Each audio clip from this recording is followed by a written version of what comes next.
Many Korean military personnel are currently used in our direction, who are actually a sweet target for UAVs because they do not understand what UAVs are.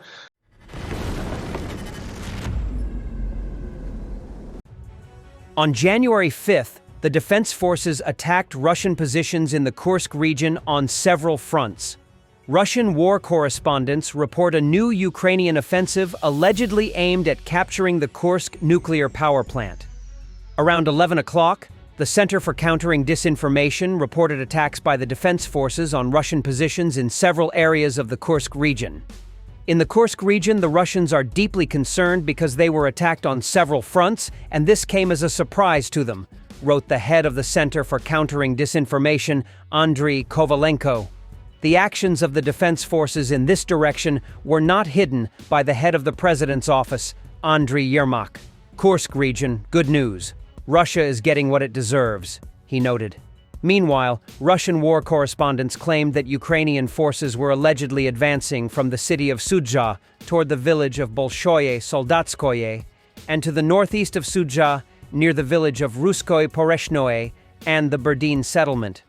It should be noted that Bolshoye Soldatskoye is located 20 kilometers northeast of the Ukrainian-occupied Sudzha and 80 kilometers toward Kursk. Russian telegram channels report that the Ukrainians have gathered 6 brigades for the attack and are advancing with armored units toward the village of Bolshoye Soldatskoye and the neighboring Berdin settlement along the 38K-004 highway, as well as attacking Russian positions in the village of Pushkarnoye. Later, Russian media claimed the capture of Berdin, with the alleged primary goal of the defense forces being the capture of the nuclear power plant in Kurchatov, despite President Volodymyr Zelensky's statement in late October that Ukraine could have taken the Kursk nuclear power plant but chose not to. However, there is no official information from the General Staff of the Ukrainian Armed Forces regarding the situation in the Kursk direction. Russia has not commented on the situation yet, but it is known that Russian Deputy Minister of Defense Yunusbek Yevkurov arrived in Kursk. In the summer, President Volodymyr Zelensky stated that thanks to the operation in the Kursk region, Ukraine was able to avert the threat of occupation of parts of the Kharkiv, Sumy, and Chernihiv regions, notably by creating a buffer zone on Russian territory. The president had also previously indicated that the Kursk operation could be used for diplomatic purposes. Recently, Zelensky mentioned that the Kursk operation is a strong asset for Ukraine, particularly in its relations with Global South countries.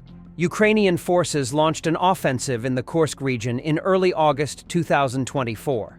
By the end of the summer, reports indicated that the Ukrainian armed forces controlled 100 settlements in the Kursk region and had captured nearly 600 Russian soldiers. In October, Russian forces attempted to regain control of settlements in the Kursk region that had been taken by Ukraine. To do this, as President Zelensky mentioned, Russia deployed around 45,000 soldiers to the Kursk direction. By November, Reuters reported that Ukraine had lost over 40% of the territory in the Kursk region that it had controlled during the operation that began in August.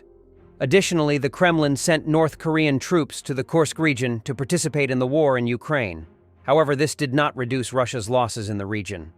On January 4th, it was reported that Russia lost up to a battalion of North Korean soldiers in the Kursk region over the past 2 days. Not only Kursk, but Russians also report about local counterattacks in the Pokrovsk direction. Here, Ukrainian units are reportedly on the move from Vozdvizhenka, east of Pokrovsk. The deputy commander of the Drone Systems Battalion, 36th Marine Brigade, says North Korean troops don't understand drones, and that's to our advantage. They're an easy target for UAVs because they don't get how they work. They sacrifice manpower using a tactic of baiting drones. I cannot say that they constantly go professional military personnel, but they are also used. Many Korean military personnel are currently used in our direction, who are actually a sweet target for UAVs because they do not understand what UAVs are. And it really looks like what we saw in the notes of certain military personnel from North Korea when they tried to lure out drones as bait using a special technology. Reminds me of some pictograms you know, ancient people used to draw on rocks. When one little figure steps out, the drone has to stop. The drone also has to stop. The other two shoot at it. So, do you really see this? Yes, that's exactly how it happens. They don't spare their manpower, and that's why they have such a tactic. The Russian Navy has withdrawn its last submarine from the Mediterranean Sea, reports Naval News. After the fall of Syrian dictator Bashar al-Assad and the loss of Russian control over Syria's government, a significant number of Russian ships left the port of Tartus within a short time. The last Russian submarine left the Mediterranean on January 2nd. According to Objective Control, there are no more Russian surface or submarine vessels in the port of Tartus. According to the media, the last ship to leave the Mediterranean was the Novorossiysk submarine B-61. Its departure was made under the cover of night through the Strait of Gibraltar, and the Portuguese Navy confirmed the movement. Whether the submarine and ship's departure from the region is final or just part of a planned rotation remains to be seen. It is worth noting that the port of Tartus was the only Russian naval base in the Mediterranean. Further use of the port depends on the relationship between Russia and the new Syrian government. In the event of negative developments, Russia may lose this base forever. Militarny previously reported that the Russian contingent in Syria was withdrawing its troops away from the front line, but was not going to leave its military bases yet. Despite this, the Russian contingent deployed in northern Syria and the Alawite Mountains has left its positions. Similar activity has also been observed at the Khmeimim Air Base, which is important for the Russian Aerospace Force's logistics and support of troops in Syria. The new satellite imagery shows the activity of two and 124 transport aircraft with an open nose for loading cargo. Additionally, anonymous sources told Reuters that some military equipment and high-ranking officers in Assad's army were being shipped back to Russia. The Turkish naval forces have launched a program to strengthen the country's fleet by simultaneously constructing an aircraft carrier, a destroyer, and a submarine. Steel cutting for the new ships took place at two shipyards, the submarine at the Gölcük shipyard and the destroyer and aircraft carrier at the Istanbul shipyard.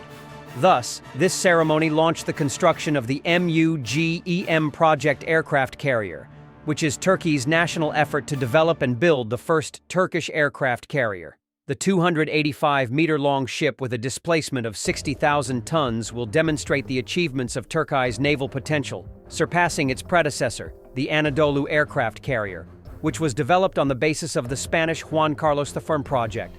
The future aircraft carrier's ability to reach a maximum speed of 25 knots and a range of 10,000 nautical miles will allow it to participate in both regional and global open ocean operations. The aircraft carrier is designed to accommodate 50 air platforms, including unmanned aerial vehicles. Of these, 30 aircraft can be stored in its hangar and 20 on the flight deck. This number can be increased if necessary. Thanks for watching, and don't forget to subscribe. Also, if you want to support Warthog Defense, please become our member and get early access to new videos, exclusive members-only videos, and become administrator in comment section. The membership link is in the description. Rescues every day. We had a guy last week, it's 6 rescues in 6 days. You know, he's doing the job every day.